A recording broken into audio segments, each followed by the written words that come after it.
Anggaplah bahwa rakyat Yahudi Amerika tidak merasakan kasih sayang terhadap Zionisme dan tidak berasa terhubung dengan Israel adalah sama sekali tidak benar. Peristiwa 7 Oktober berlaku. Saya rasa seperti ada satu tragedi nasional. Saya rasa saya perlu lakukan lebih lagi. Saya perlu menyertai tentara. Saya menerima DM semalam daripada seseorang yang berkata, saya seorang anti-Zionis dan saya tidak percaya kepada negara Israel. Dan saya fikir, Israel adalah tentera pembunuh beramai-ramai. Sehinggalah saya melihat video-video TikTok Anda. Hai, jika Anda masih ingat di persidangan JNS beberapa minggu lepas, Perdana Menteri Israel ada berkata begini.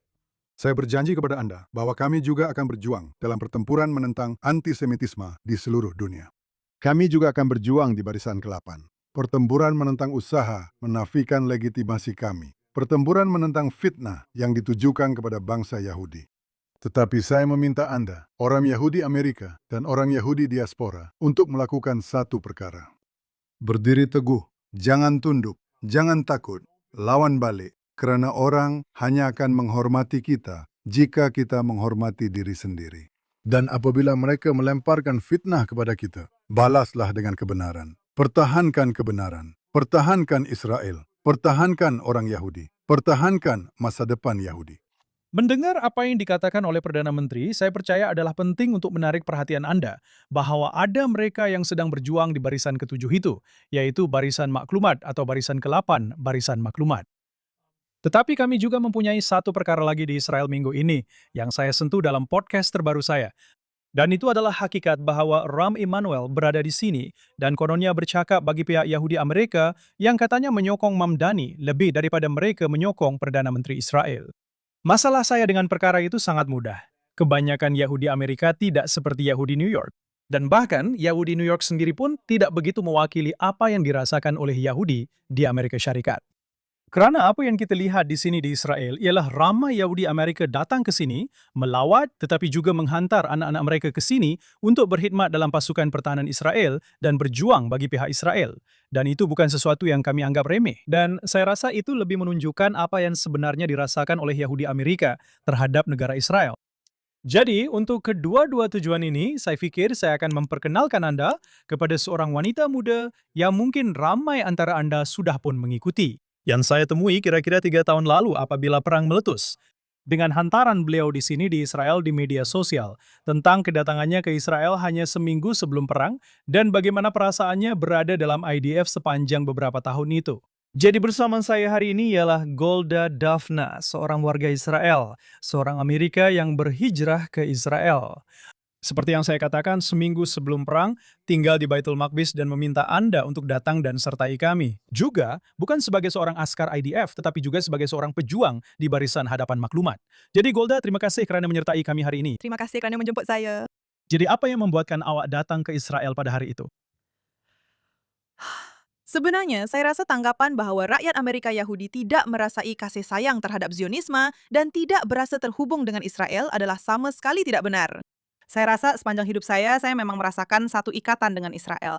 Dan lebih daripada itu, saya rasa komuniti Yahudi Amerika seolah-olah dibina di atas pasir jerlus. Saya masih ingat saya mengikuti pengajian agama semasa tahun rehat saya. Dan saya juga rasa statistik itu mungkin tentang orang Yahudi yang tidak berafiliasi atau yang ortodoks dan keseluruhan kerangka identiti mereka tidak dibina atas Israel. Karena apabila Anda seorang Yahudi ortodoks, Anda berdoa 3 kali sehari. V'zachar zanenu b'shuch ha'tzion. Anda berdoa agar mata saya dapat melihat Zion.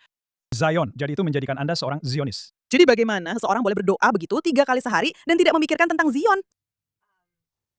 Zion, Israel. Jadi saya sentiasa merasakan ada pertalian dengan Israel. Dan saya sentiasa merasakan bahawa saya perlu kembali ke Israel. Dan itu adalah harapan saya dan itu adalah matlamat saya.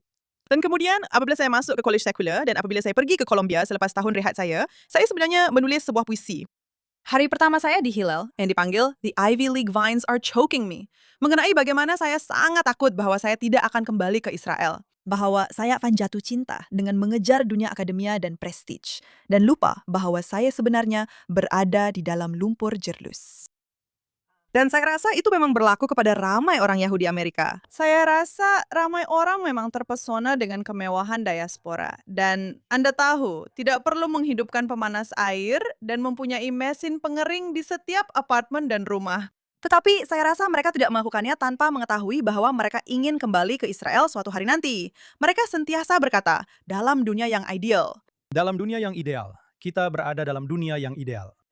Maksud saya, kalau setiap apartemen ada pengering ya saya setuju. Itu Israel, ya. Ia lebih baik daripada ketika saya datang ke sini 55 tahun yang lalu. Dan Israel ketika itu lebih teruk daripada negara dunia ketiga.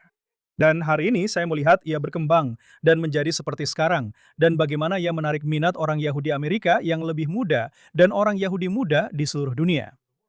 Jadi awak berada di university. Ya. Dan bagaimana pengalaman awak di sana, di Amerika Syarikat, di Columbia? Saya pergi ke Kolombia. Saya rasa kita semua boleh bayangkan bagaimana keadaannya. Awak tahu, apa yang benar-benar mengecewakan saya bila orang tahu saya pernah pergi ke Kolombia? Saya selalu diberitahu, baguslah awak keluar, atau baguslah awak terlepas semua isu antisemitisme itu. Dan saya macam, terlepas? Macam awak tidur ke sepanjang 3 dekad lepas masa Ahmadinejad berucap di Universiti Kolombia? Macam awak tak tahu ke pasal Edward Said? Dan saya pergi ke Kolombia sebab mestilah ia salah satu kampus Yahudi terbesar. Dan juga sebab saya seorang jurutera dan kurikulum teras di Kolombia ialah sesuatu yang amat saya yakini. Saya percaya semua orang patut belajar bidang kemanusiaan. Dan dalam kelas kemanusiaan yang saya perlu ambil yang dipanggil penulisan university, saya berdepan dengan profesor antisemitik sebenar yang pertama. Kami ada kelas tentang menulis rencana pendapat. Dan saya menulis tentang mengapa saya pikir orang Yahudi di college sekuler berpindah ke Israel lebih ramai berbanding orang Yahudi yang belajar di University Yeshiva. Jadi ini memang sesuatu yang saya sudah fikirkan kerana dia memberi saya markah yang lebih rendah berbanding pelajar-pelajar baseball yang ada di sana ya. Itu membuat saya kagum bagaimana keadaan berubah karena saya bersekolah di New York, bukan di Columbia. Saya tidak ada uang untuk ke Columbia, tetapi saya belajar di Hunter College. Dan saya katakan bahwa ia sendiri adalah sebuah sekolah yang sangat berhaluan kiri. Tetapi ini berlaku pada tahun 80-an. Dan walaupun pada masa itu Anda dapat lihat, Anda boleh nampak ia sudah mulai berlaku. Tetapi apabila saya menulis dan saya mengambil kursus mengenai Timur Tengah dan profesor itu agak bersikap antagonistik, saya boleh katakan begitu. Tetapi untuk berlaku adil kepadanya, beliau membenarkan perbincangan dan perdebatan serta tidak pernah menjejaskan grade saya. Tetapi perkara itu seolah-olah hilang sepanjang tahun-tahun berikutnya. Dalam kelas saya, kami membaca esai oleh Christina Sharp, di mana beliau membandingkan Holocaust dengan perhambaan. Dan saya benar-benar kecewa dengan esai itu kerana pertama sekali, saya rasa anda tidak sepatutnya membandingkan kekejaman. Betul. Tetapi juga kerana dia kata orang Yahudi ada tempat untuk pergi. Jadi, pada hari terakhir kelas penulisan universiti saya, pensyarah bertanya, apa yang anda ingin ubah tentang kelas ini? Dan saya angkat tangan dan saya berkata, awak kata orang Yahudi ada tempat untuk pergi. Tapi awak tak percaya tempat itu sah. Dan dia berkata, saya rasa awak salah faham teks itu, Golda. Dan macam, walaupun masa itu saya memang sudah sangat lantang bersuara. Dan saya dapat B+ dalam kelas itu yang sangat mengecewakan. Sebab rencana pendapat yang saya tulis akhirnya jadi nomor 1. Macam selepas itu, jadi nomor 1 di Times of Israel. Jadi saya macam, hey, jelas saya seorang penulis yang hebat. Dia memang benci awak. Ya, kami ketawa tentangnya, tapi ia boleh jadi sangat menjengkelkan. Untuk lihat, B+ sangat melemahkan semangat pada masa itu. Tapi itu tak menghentikan awak. Akhirnya, apa yang membuat awak datang ke Israel? Jadi, saya memutuskan selepas saya tamat pengajian di Kolombia bahwa saya benar-benar mahu masuk ke sekolah perubatan. Jadi, saya mengikuti program postbac. Saya mendaftar dalam program postbac di Kolombia. Saya mengambil cuti setahun di mana saya bekerja di Columbia Fertility. Dan antara semester musim panas dan musim guru saya, keluarga saya, kami sepatutnya pergi melancong ke Eropa. Tetapi seseorang mengalami masalah kesehatan. Jadi ibu saya berkata, kamu tahu, ibu sebenarnya tak mahu kamu melancong seorang diri di Eropa. Dan ibu janji yang kita semua akan pergi bercuti bersama keluarga. Macam, pergi saja ke Israel. Dan saya pun cakap, ibu, saya dah banyak kali pergi ke Israel. Saya rasa macam budak manja pula. Saya rasa saya betul-betul, jadi saya pergi ke Israel. Dan saya rasa sebenarnya saya takut nak pergi ke Israel. Sebab ada sesuatu yang berlaku bila kita pergi ke Israel. Macam kita mula ingat semula keutamaan kita dan siapa diri kita. Dan saya berada dalam bas dari Odeon, tempat makcik saya tinggal, ke Tel Aviv. Bukan bas. Saya sebenarnya dalam kereta api dan saya tengok keluar tingkap dan nampak bukit-bukit. Dan saya fikir, siapa saya? Siapa saya sebenarnya? Apa yang saya buat di New York? Apa yang saya buat di program Pasca Ijazah ini? Jadi di Freshman Beach, saya berhenti dari program Pasca Ijazah Columbia.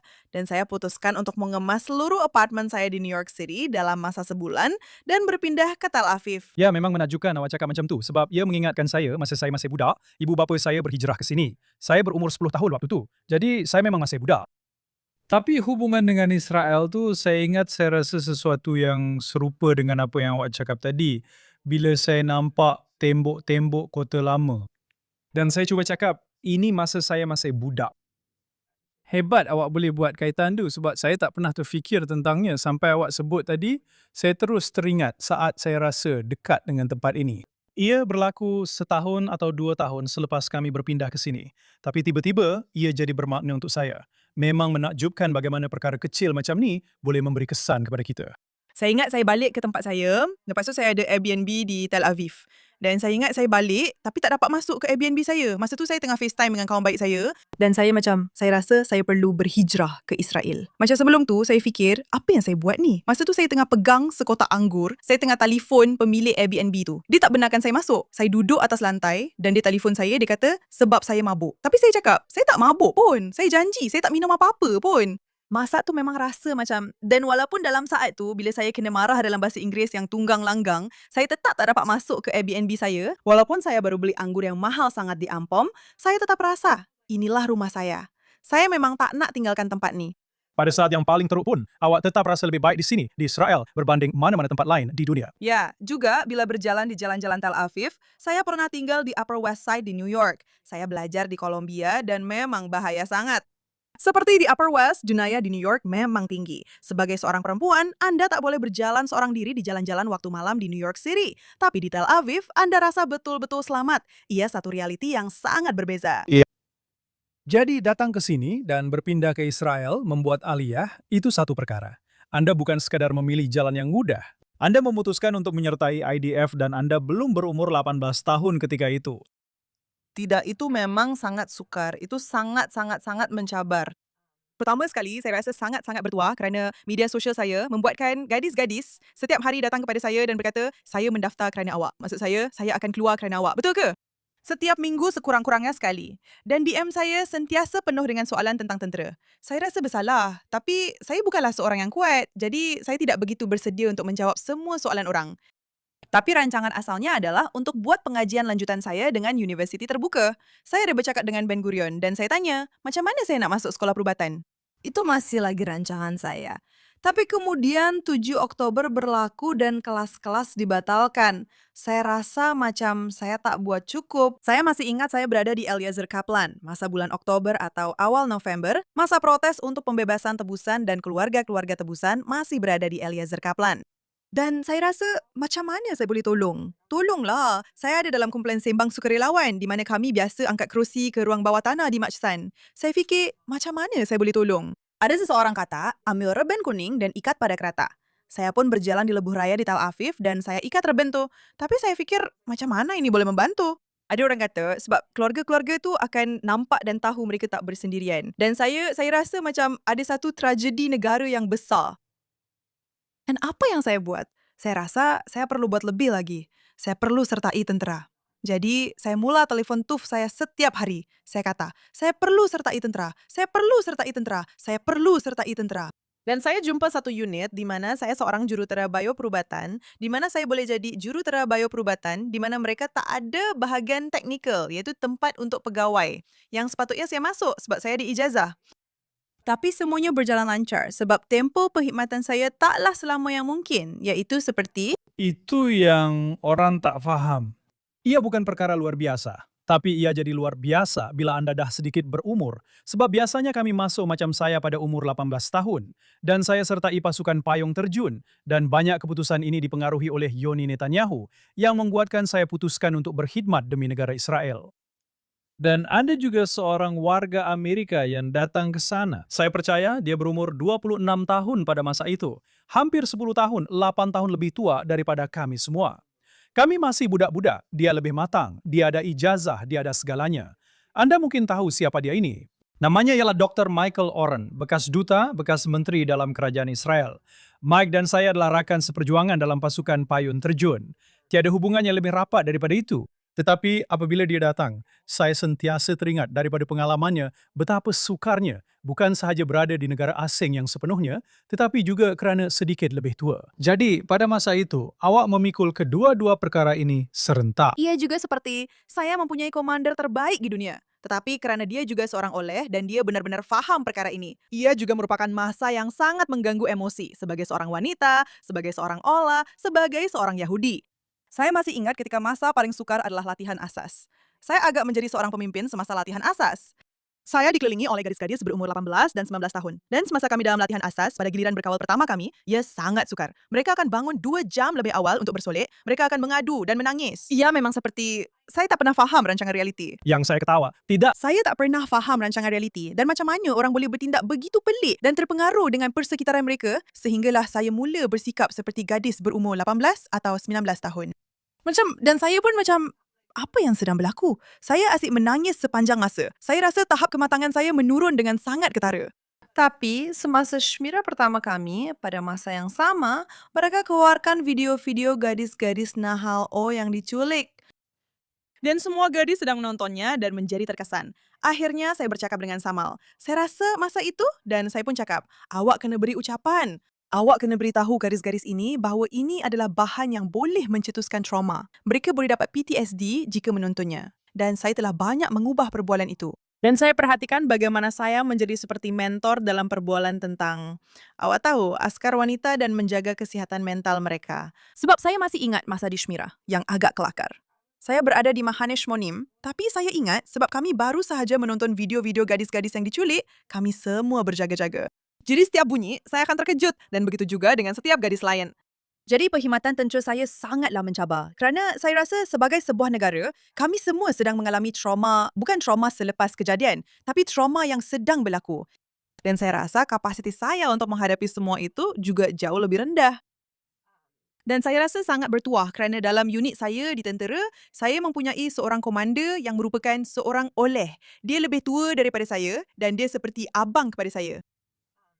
Dan saya sangat-sangat bertuah kerana mendapat itu. Tapi ia memang sangat sukar kerana saya seorang pegawai. Jadi saya perlu buat seperti vorter di SAR. Saya perlu duduk di padang selama 5 jam dan mengawal golongan Haridim apabila mereka membuat protes. Dan saya macam, dan awak bersama dengan budak-budak umur 18 tahun yang suka merungut, lepas tu awak pun mula merungut. Dan awak fikir, saya sebenarnya tak nak pun merungut. Ini adalah impian saya. Dengar sini, adakah itu buat awak rasa lebih baik? Saya ada seorang anak perempuan yang sedikit lebih muda daripada awak. Dia juga jadi pegawai. Ia tak jadi lebih baik pun. Ia memang tak jadi lebih baik. Dia berkhidmat dalam pasukan polis sempadan. Dan memang bukan ya. Ya, tapi mereka selalu tanya, mereka macam, kenapa awak bukan pegawai? Dan saya, jangan tanya saya. Ia topik sensitif. Jadi awak berada di sana selama, hampir 2 tahun. Ya, hampir 2 tahun. Ya. Awak habiskan seluruh perkhidmatan dan awak mula membuat hantaran sekitar waktu itu. Saya tak jumpa awak. Awak muncul di suapan saya. Ada banyak perbualan dalam tentera tentang hantaran saya. Ya. Saya terkejut tentang perkara itu kerana saya tak tahu mereka memberikannya. Dan sebenarnya untuk rancangan radio saya di Radio Galilei, saya nak bercakap dengan awak tentangnya. Dan Galilei, Dovercal, unit jurucakap IDF, tak benarkan saya menemu bual awak. Saya menang satu pertandingan untuk pergi ke Sukan Olimpik khas Paris. Semuanya dibiayai penuh, hotel dibiayai penuh, semuanya ditanggung. Dovercal tak benarkan saya. Kenapa? Idea jurucakap. Sebab akan ada temu bual dan mereka kata kami tak boleh luluskan terlebih dahulu. Betul. Dan semua TikTok saya ada gaya sendiri. Ya ampun, saya memang suka dia. Tapi setiap kali saya dapat notifikasi TikTok yang dia suka video saya, hati saya terus berdebar. Saya macam, saya tak buat apa-apa pun. Apa yang saya dah buat sekarang? Tapi ya, memang saya begitu. Mereka memang begitu. Mereka sedang menonton. Saya rasa mereka juga tak faham bahawa ramai orang yang menonton saya sebenarnya berumur 18 atau 19 tahun. Dan saya rasa mereka tak faham bahawa saya berumur 24 dan 20 tahun. Saya berumur 24 atau 25-26 tahun pada masa itu. Jadi mereka akan bercakap dengan saya tentang Hezbollah. Tapi saya sudah berada dalam dunia advokasi ini sejak umur 16 tahun. Saya mula yang pertama, saya berada dalam yang pertama. Jadi awak dah buat ini sebelum ini. Ia dipanggil Write On. Ia adalah tentang cara menulis op-ed apabila anda pergi ke college sekuler. Dan kemudian saya buat Hasbara. Dan saya dibesarkan dalam rumah yang sangat Zionis. Di mana moyang saya dijemput oleh Herzl untuk menetap di tanah Israel. Wow. Jadi konflik Israel-Palestin memang sudah sebati dalam diri saya. Saya sangat berpengetahuan tentangnya. Saya pergi ke Rawa Abi.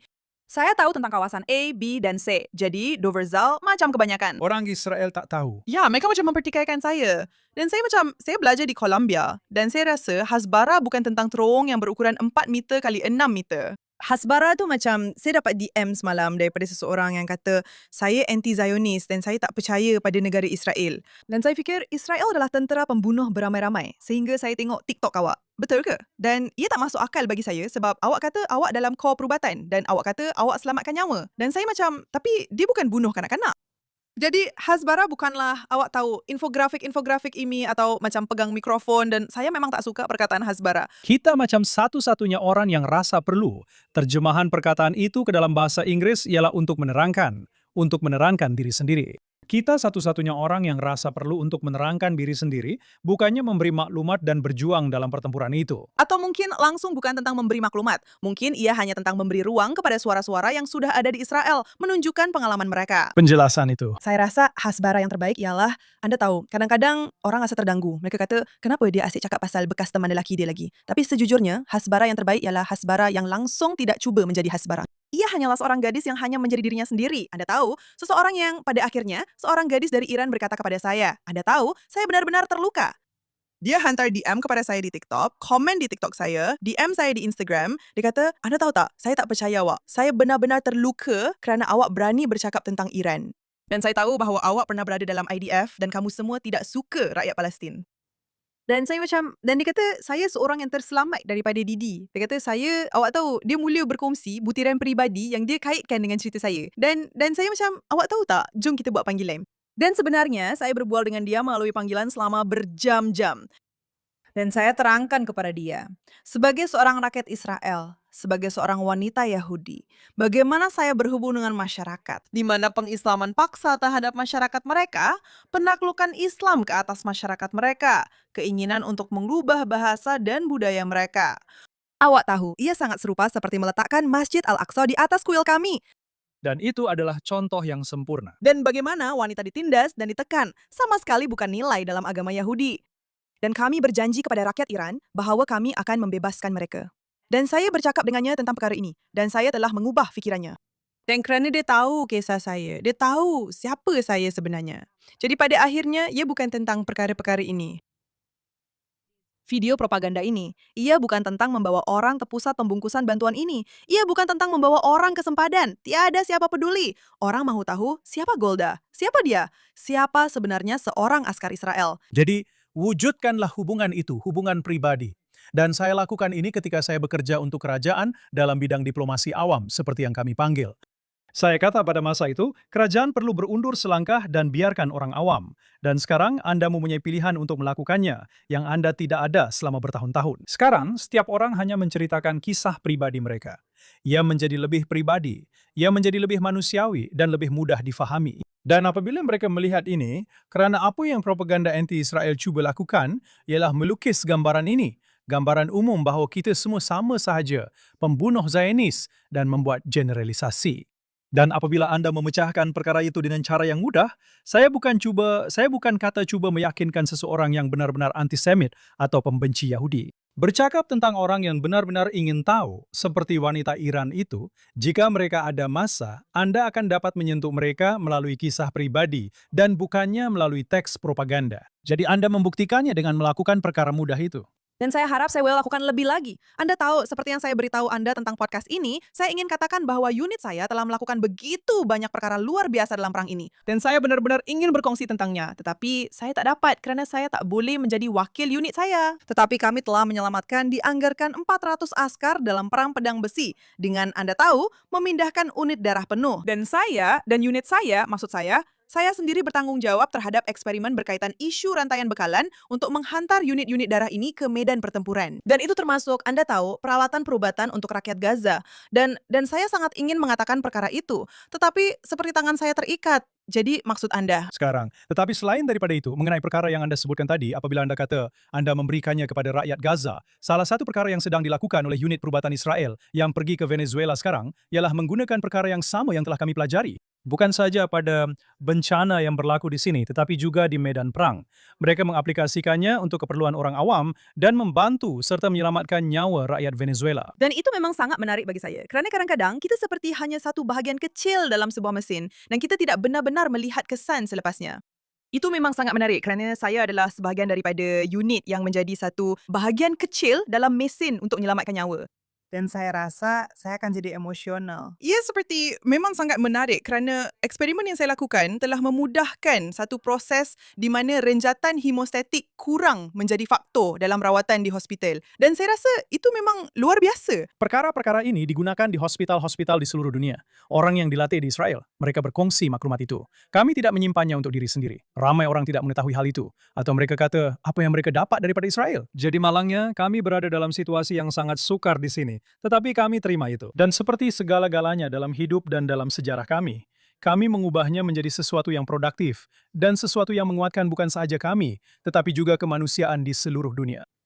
Dan itulah intipati mengapa saya rasa Yahudi Amerika tidak berasa begitu tentang Israel. Saya rasa Yahudi Amerika tahu bahwa Israel adalah Or Lalegoyim, bahwa kami adalah cahaya kepada bangsa-bangsa.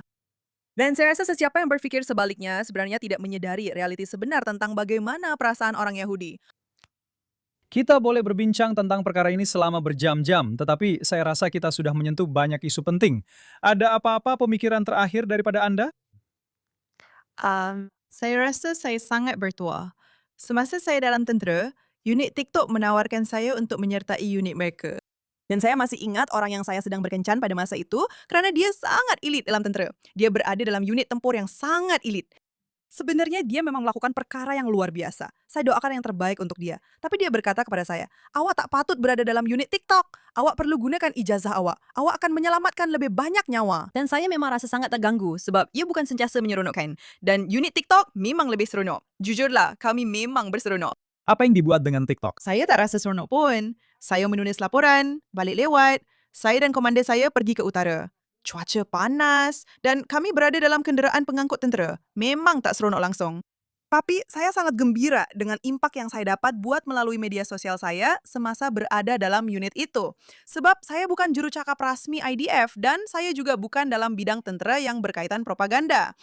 Kisah saya memberi lebih banyak impak kerana ia semata-mata didorong oleh niat untuk menyelamatkan nyawa orang lain. Dan orang ramai tidak tahu bahawa itu sebenarnya adalah sumpah yang kami ambil dalam Kor Perubatan bahawa kami akan menyelamatkan semua orang termasuk juga kombatan musuh. Dan itu adalah sumpah dan prinsip yang saya pegang dalam hidup saya.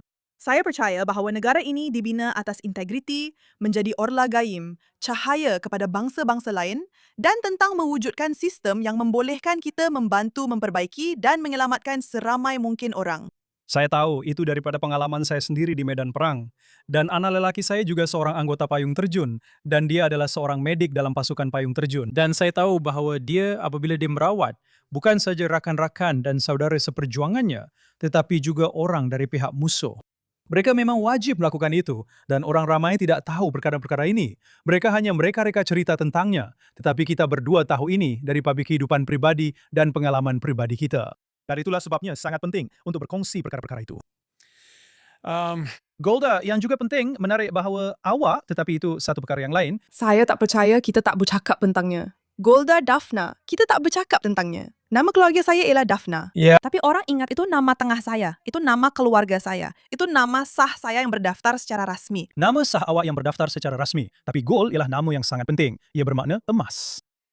Terima kasih kerana berada di sini dan berkongsi pengalaman anda dengan kami, serta semoga ada lebih banyak tahun lagi yang penuh dengan pengalaman indah di Israel. Terima kasih. Dan terima kasih kepada anda semua kerana bersama kami di sini. Saya harap ia telah menambah pemahaman dan pengetahuan anda tentang apa yang sedang berlaku. Dan anda boleh lihat bahawa Perdana Menteri sangat tepat apabila beliau berkata bahawa di medan perang ini, setiap daripada kita boleh mengambil bahagian dan memberi pencerahan kepada orang ramai tentang apa yang sebenarnya berlaku di sini di Israel.